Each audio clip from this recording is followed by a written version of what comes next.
saudara, ketemu lagi. Berapa lalu kita sempat ketemu dalam kunjungan, tetapi hari ini kita berjumpa di dalam kesempatan dalam renungan firman Tuhan.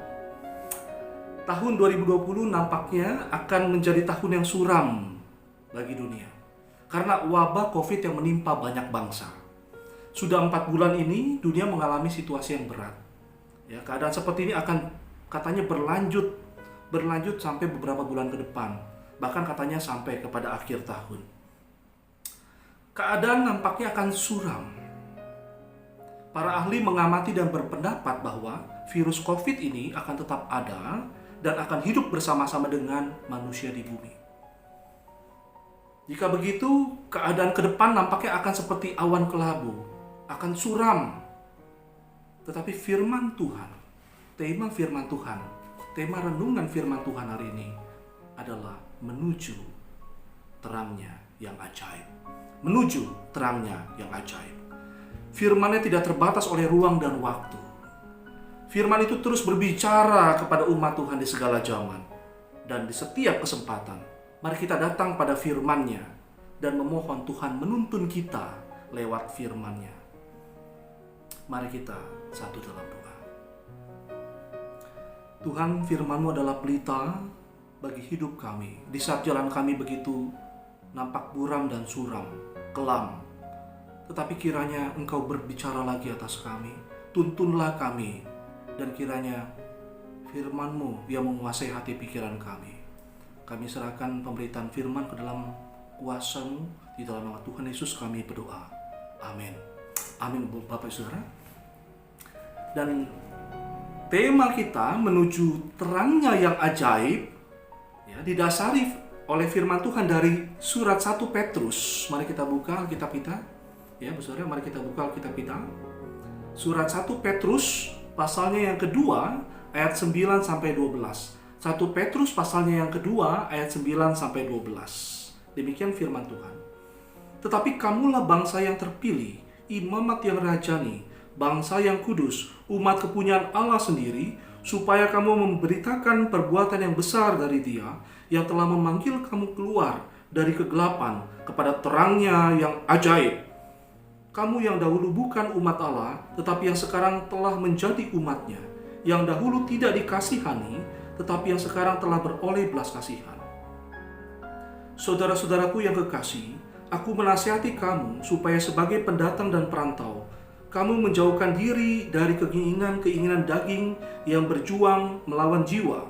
Milikilah cara hidup yang baik di tengah-tengah bangsa bukan Yahudi, supaya apabila mereka memfitnah kamu sebagai orang durjana, mereka dapat melihatnya dari perbuatan-perbuatanmu yang baik dan memuliakan Allah pada hari Ia melawat mereka. Demikian bacaan firman Tuhan yang bahagia dalam kita membaca, merenungkan, dan melakukan firman Tuhan. Dalam bulan Agustus ini, kita, saudara, akan membahas tema yang beruntun, yaitu tentang eklesiologi. Eklesiologi, apaan tuh? Makanan apa itu? Saudara, eklesiologi mungkin jadi sesuatu yang masih asing bagi kita. Tetapi sesungguhnya kata eklesia itu muncul di dalam bahasa asli yang kita baca dari surat Petrus ini, ya. Kata itu muncul dari kata ex dan kaleo. Ex itu artinya keluar. Kaleo itu artinya dipanggil. Artinya dipanggil keluar dari dunia menuju terangnya yang ajaib. Menuju terangnya yang ajaib. Maka muncullah kata di sana eklesia, ya, dipanggil keluar untuk menuju kepada terang yang ajaib. Dari kata eklesia itulah diterjemahkan sebagai gereja. Saudara, bagaimana kondisi gereja saat ini ketika kita bicara tentang gereja? Bagaimana kondisi gereja pada saat ini? Ya, saat ini dengan adanya wabah COVID-19, ya, gedung gereja menjadi sepi. Belum lama kita mendengar korban jumlahnya meningkat lagi. Bahkan sampai PGI memberikan himbauan. PGI itu Persekutuan Gereja-Gereja di Indonesia, lembaga yang memayungi gereja-gereja yang ada di Indonesia, memberikan himbauan, ya, himbauan kembali untuk, ya, gereja-gereja agar mengadakan ibadah di rumah. Apa akibatnya? Sepilah gereja. Tapi secara sadar atau tidak, keadaan ini justru mengajak kita untuk memikirkan ulang dan memikirkan kembali apa sih sebenarnya gereja itu. Alkitab secara jelas berbicara dalam hal ini bahwa gereja bukanlah gedung gereja. Gereja bukan sekedar bangunan. Gereja adalah manusianya. Gereja adalah orang-orangnya, yaitu orang yang percaya. Dalam Alkitab tadi barusan kita baca di sana dikatakan apa? Dalam Alkitab. Mari kita cermati. Tetapi kamulah, ayat 9, tetapi kamu, artinya menuju kepada orang-orangnya. Tetapi kamulah bangsa yang terpilih, imamat yang rajani, bangsa yang kudus, umat kepunyaan Allah sendiri. Ketika kita mendengar pernyataan ini, sekaligus surat Petrus ini memberikan semangat kepada kita di tengah wabah pandemik seperti ini.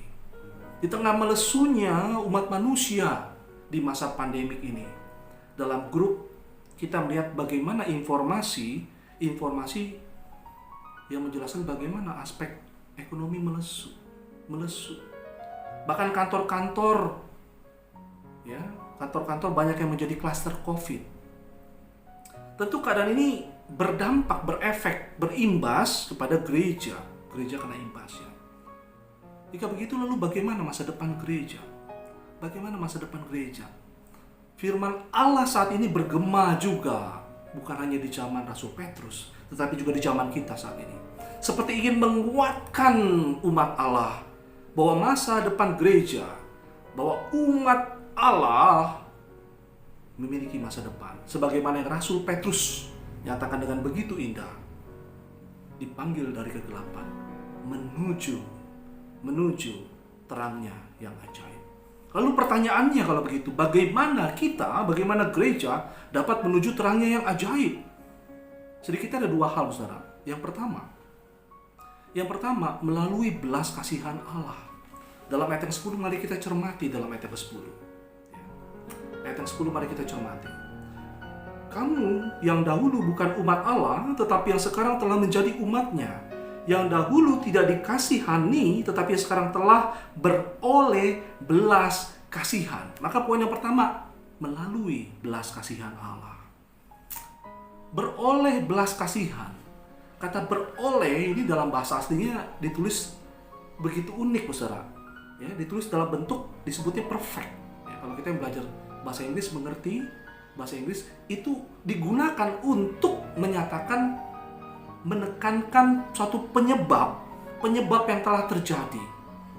Tetapi penyebab yang telah terjadi itu memberikan dampak yang terus kuat, dialami, dirasakan, memberikan dampak yang terus dialami dan dirasakan.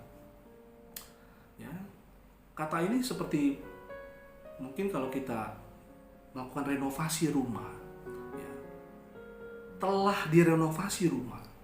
Ya, walaupun kegiatan tindakannya telah direnovasi, tetapi efek dampak dari renovasi rumah itu kita bisa rasakan.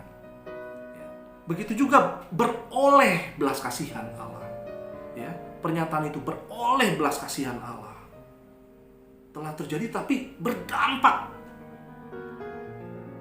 terus kepada umat Allah. Apa belas kasihan Allah yang memberi dampak kuat kepada kita, yang membawa kita kepada terangnya yang ajaib? Apa dampak? Apa belas kasihan Allah itu yang telah memberi kepada kita dampak? Tidak lain yaitu ketika Allah Bapa berbelas kasihan kepada manusia dan memberikan putranya yang tunggal, Yesus Kristus, untuk menyelamatkan manusia. Yesus digambarkan sebagai Allah yang berbelas kasihan kepada manusia. Kalau kita baca dalam kisah hidupnya, ya, digambarkan bagaimana hati Yesus berbelas kasihan kepada orang buta, kepada orang lumpuh, kepada mereka yang berduka, kepada mereka yang menderita. Tetapi lebih dalam dari itu, Yesus berbelas kasihan kepada manusia berdosa. Manusia yang berjalan di dalam gelap, manusia yang berjalan menuju kebinasaan. Siapa yang menyelamatkan manusia yang berjalan dalam gelap? Allah sendiri. Tidak ada yang lain yang bisa menyelamatkan kecuali Allah sendiri. Itu sebab Allah menjadi manusia. Dalam 1 Petrus pasal 2 ayat yang ke-6, mari kita cermati Alkitab kita, saudara. Dalam 1 Petrus pasal 2 ayat yang ke-6 dikatakan, sebab ada tertulis dalam kitab suci, sesungguhnya aku meletakkan di Sion sebuah batu yang terpilih, sebuah batu penjuru yang mahal, dan siapa yang percaya kepadanya, siapa yang percaya kepadanya tidak akan dipermalukan. Ini bicara tentang apa? Tentang janji keselamatan. Dan janji keselamatan itu digenapi oleh siapa? Oleh Yesus Kristus. Firman Allah berkata, dan keselamatan tidak ada di dalam siapapun juga selain di dalam Dia. Sebab di bawah kolong langit ini tidak ada nama lain yang diberikan kepada manusia yang olehnya kita dapat diselamatkan. Jadi belas kasihan dari Allah jelas menjadi dasar. Menjadi dasar juga bagi kita untuk menyadari siapa kita yang tidak ada apa-apanya tanpa anugerah Allah. Belas kasihan dari Allah jelas menjadi dasar bagi kita untuk menyadari tanpa belas kasihan Allah, aku tidak ada apa-apanya. Tanpa anugerah Allah, aku tidak ada apa-apanya. Ketika firman Allah berbicara kepada kita, kamulah bangsa yang terpilih. Kamulah bangsa yang terpilih. Apa yang biasanya orang kesankan dengan kata yang terpilih itu? Yang terpilih, wow, pilihan. Hebat. Siapakah bangsa yang terpilih? Israel, katanya. Israel. Wow, hebat memang. Banyak penemuan-penemuan penting berasal dari orang-orang Yahudi, orang Israel. Katakanlah misalnya Waze, ya, yang diintegrasikan dengan GPS untuk mencari lokasi tempat. Ya. Kalau transportasi darat, laut, udara, semua menggunakan GPS untuk menunjukkan lokasi. Canggih. Siapa yang menemukan? Orang Yahudi. Intel dalam komputer yang kita pakai sehari-hari. Otak komputer itu. Siapa penemunya? Intel, orang Yahudi. Komponen-komponen jaringan yang memungkinkan semua orang di seluruh belahan dunia bisa berjumpa. Itu penemuan dari mana? Orang Yahudi. Satelit, koneksi internet, bahkan bom atom. Bom atom dikembangkan dari penemuan siapa? Dari penemuan Albert Einstein. Einstein sendiri adalah orang Yahudi. Dia juga tidak menyangka penemuannya kemudian dipakai untuk membuat bom atom. Bapak Saudara, hebat memang orang Israel. Tetapi bukan karena itu Allah memilih Israel. Bukan karena itu Allah memilih Israel. Tetapi sekali lagi Allah memilih umatnya atas dasar anugerah Allah. Atas dasar belas kasihan Allah. Alkitab berkata, sebab engkaulah umat yang kudus bagi Tuhan Allahmu. Engkaulah yang dipilih oleh Tuhan Allahmu dari segala bangsa di atas muka bumi untuk menjadi umat kesayangannya. Bukan karena lebih banyak jumlahmu dari bangsa manapun juga, maka hati Tuhan terpikat olehmu atau memilih kamu. Bukankah kamu ini yang paling kecil dari segala bangsa? Tetapi karena Tuhan mengasihi kamu dan memegang sumpahnya yang telah diikrarkannya kepada nenek moyangmu. Jadi jelas ungkapan yang Alkitab nyatakan, kamulah bangsa yang terpilih. Tetapi pilihan itu, yang terpilih itu tidak lepas dari belas kasihan Allah. Bangsa Israel lupa bahwa mereka dipilih bukan karena kebesaran mereka, tetapi karena sesungguhnya karena anugerah Allah semata. Saudara, ketika Allah datang kepada umatnya, Allah menjadi manusia, yaitu Yesus Kristus yang datang kepada umat Israel, kepada orang Yahudi, tetapi mereka menolak dia, orang-orang Yahudi itu, menolak Yesus. Mereka menolak Yesus karena Yesus tampak lemah di mata mereka. Bagi mereka Mesias itu, sang raja itu haruslah menjadi panglima yang gagah perkasa, memimpin perang yang akan membebaskan mereka dari penjajahan Roma, perbudakan Roma. Maka mereka menolak Yesus. Tetapi dalam 1 Petrus pasal 2 ayat yang ke-7, mari kita cermati di sana dikatakan. Karena itu, bagi kamu yang percaya ini mahal, tetapi bagi mereka yang tidak percaya, batu itu telah dibuang oleh tukang-tukang bangunan. Ya, batu yang telah dibuang oleh tukang-tukang bangunan telah menjadi batu penjuru. Ini bicara tentang siapa? Tentang Yesus yang ditolak. Tentang Yesus yang ditolak.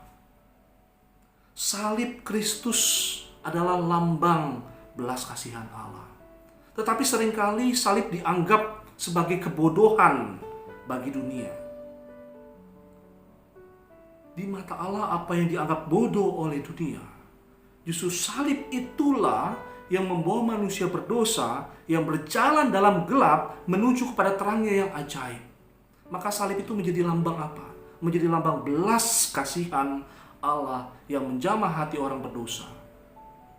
Bahkan kita ingat bagaimana prajurit yang menyalibkan Yesus tersentuh oleh belas kasihan itu dan bertobat dia. Karena apa? Karena belas kasihan Allah menyentuh hatinya.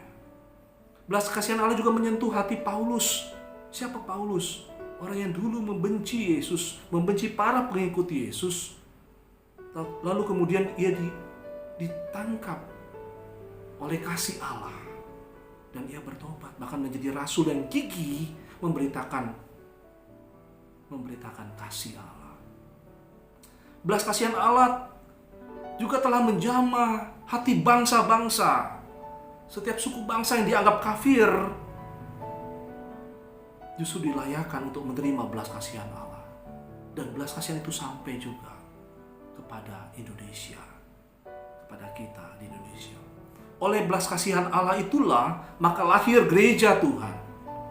Melalui belas kasihan Tuhan saja, gereja, orang percaya dapat disebut juga sebagai imamat yang rajani. Ini sebutan yang begitu indah, imamat yang rajani. Wow, apa artinya itu? Ya, seharusnya Israel lah yang menjadi kerajaan imam. Kerajaan imam. Seharusnya Israel lah, artinya apa kerajaan imam itu? Artinya imam itu menjadi pemimpin. Harusnya Israel yang menjadi pemimpin untuk memimpin bangsa-bangsa lain untuk mengenal dan menyembah Allah yang benar. Ketika orang Israel kemudian menolak Yesus, lalu apakah rencana Allah untuk membawa segala suku bangsa mengenal Tuhan menjadi gagal? Apakah rencana Allah untuk membawa keselamatan bagi bangsa lain juga menjadi gagal? Tidak.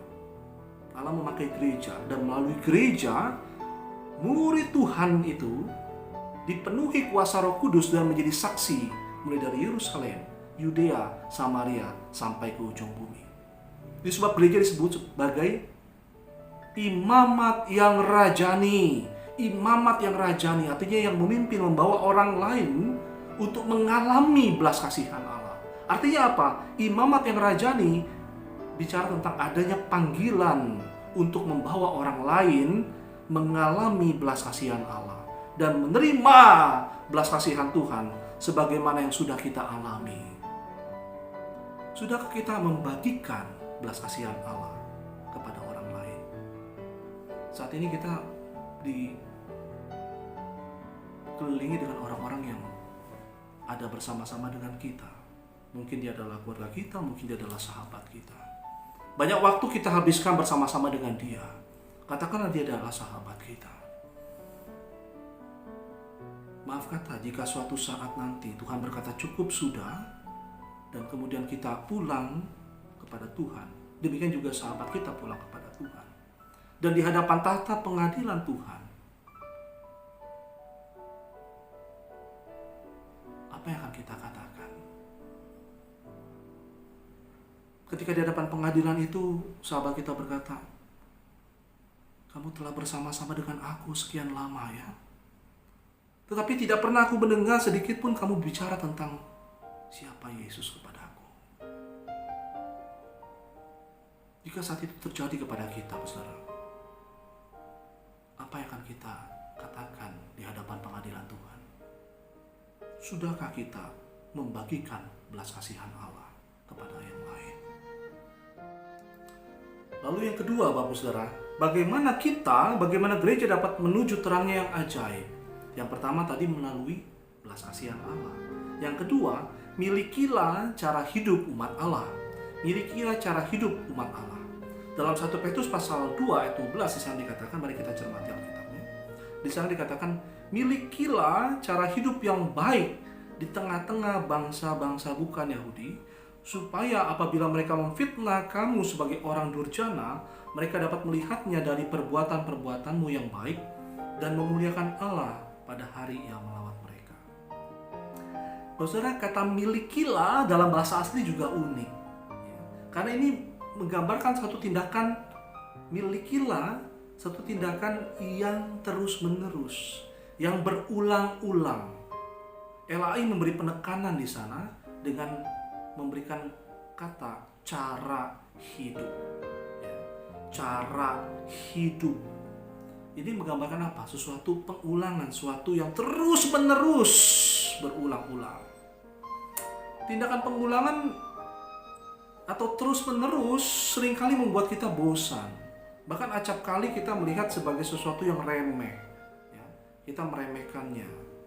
Walau pengulangan itu kelihatan remeh, tetapi punya makna mendalam. Kenapa begitu? Karena manusia adalah makhluk ritual, makhluk yang suka mengulang dalam rutinitasnya. Contohnya, ketika kebiasaan kita di pagi hari, apa yang selalu kita lakukan? Menggosok gigi, mandi. Kebiasaan menggosok gigi pun biasanya setiap orang akan melakukan hal yang sama. Memegang odol, memegang sikat gigi dengan tangan yang sama. Lalu kemudian juga pasti akan sikat gigi dan mandi. Jika nggak begitu rasanya gimana? Akan terasa aneh karena memang kita terbiasa dan dibiasakan, dan itu membentuk pola hidup. Membentuk pola hidup yang dari kecil kita diajar sebagai pola hidup sehat. Nah, kita melihat di sini bagaimana Allah ketika memberikan ritual-ritual kepada umat Israel, kepada umat Allah. Kalau kita baca dalam Alkitab, khususnya dalam kitab-kitab Musa, kita lihat bagaimana begitu banyak ritual-ritual pengulangan dalam ibadah dan doa yang mereka lakukan. Kenapa begitu? Kita tidak boleh menganggap remeh pengulangan-pengulangan yang Allah maksudkan. Yang sesungguhnya justru Allah sedang membentuk suatu pola hidup, suatu cara hidup, suatu kebiasaan, yaitu suatu umat yang kudus. Umat yang kudus. Alkitab berkata tadi kita baca bersama, tetapi kamulah bangsa yang kudus. Apa yang kita pahami tentang kata kudus? Kata kudus seringkali dipahami, diartikan sebagai suci, tidak ada dosa tanpa dosa. Tetapi sesungguhnya dalam konteks Alkitab, ya, kudus itu artinya dipisahkan. Arti asli dari kata kudus itu artinya dipisahkan.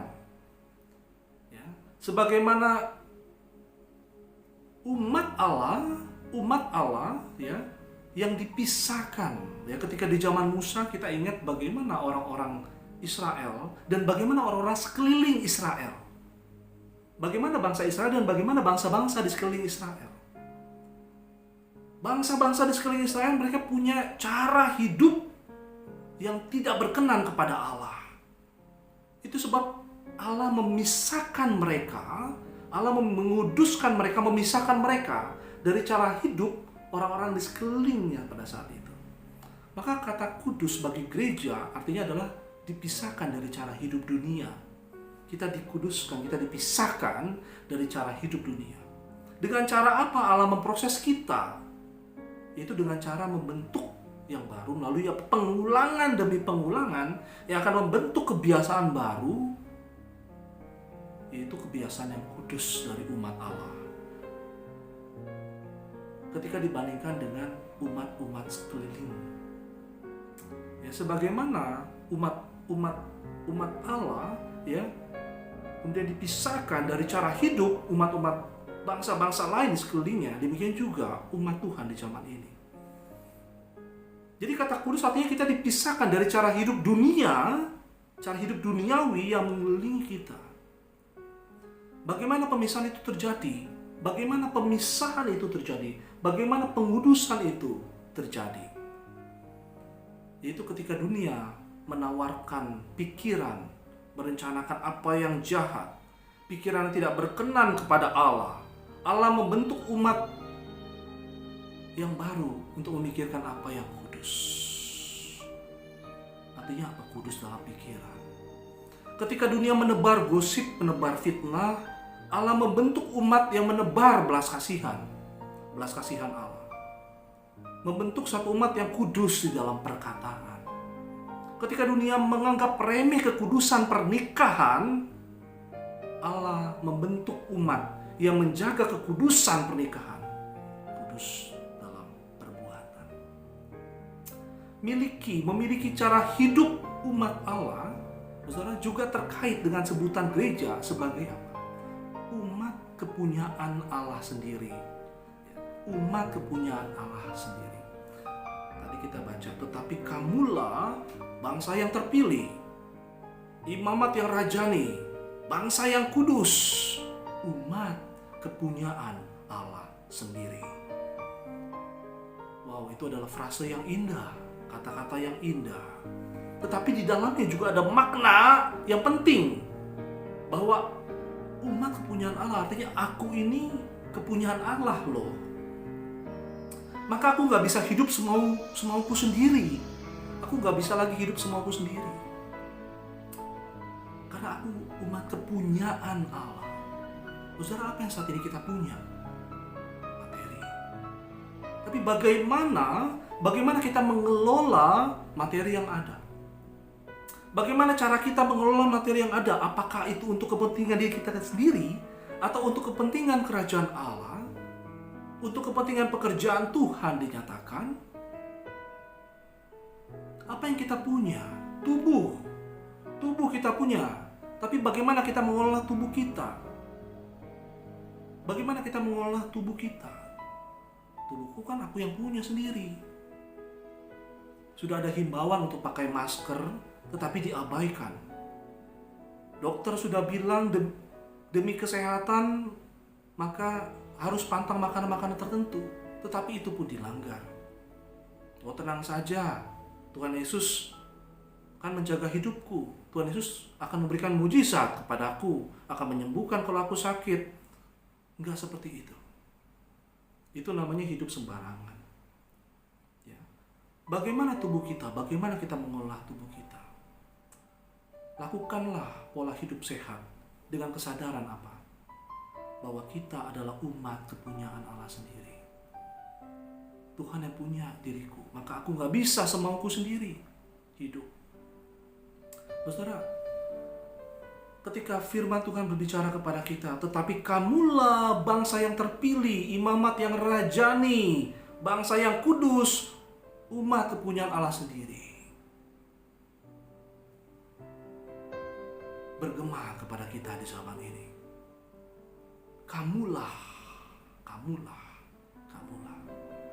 Gereja, sekali lagi, gereja bukanlah gedungnya, tetapi gereja adalah orangnya. Orang yang percaya kepada Yesus di segala zaman, yang dituntun menuju terangnya yang ajaib. Apakah gereja mampu menuju terangnya yang ajaib? Gereja mula-mula telah membuktikannya. Gereja mula-mula yang ada dalam situasi yang kelam, yang suram, bahkan ketika Rasul Petrus menulis ini.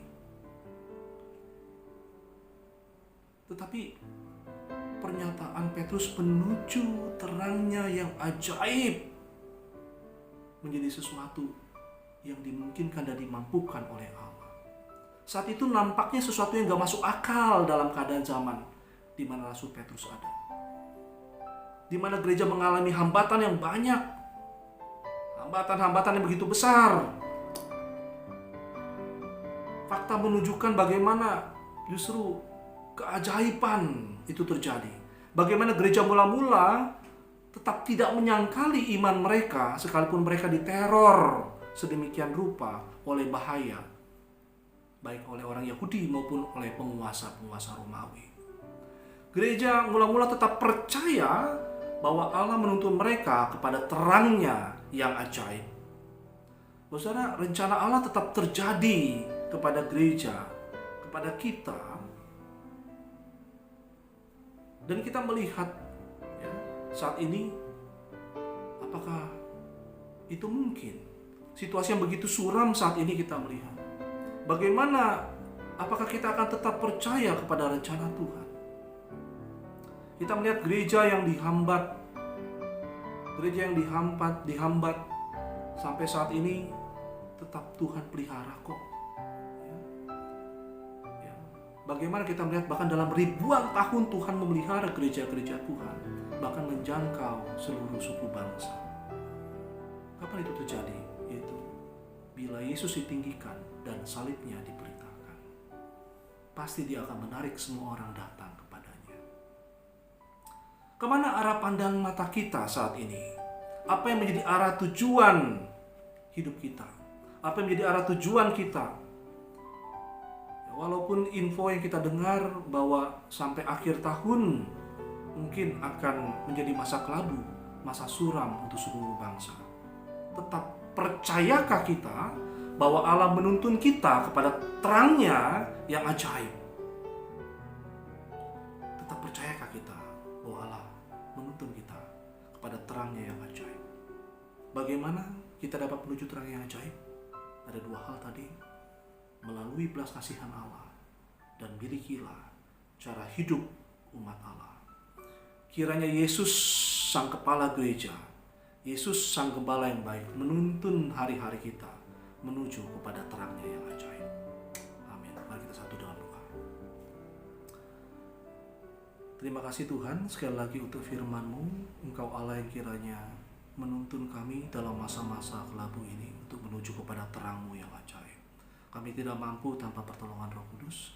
Kiranya Engkau memampukan kami dan bahkan Engkau yang kiranya memberkati setiap umat Tuhan yang mendengarkan firman-Mu pada saat ini. Terpujilah Engkau Tuhan, di dalam nama Tuhan Yesus kami berdoa. Amin. Amin. Tuhan memberkati kita.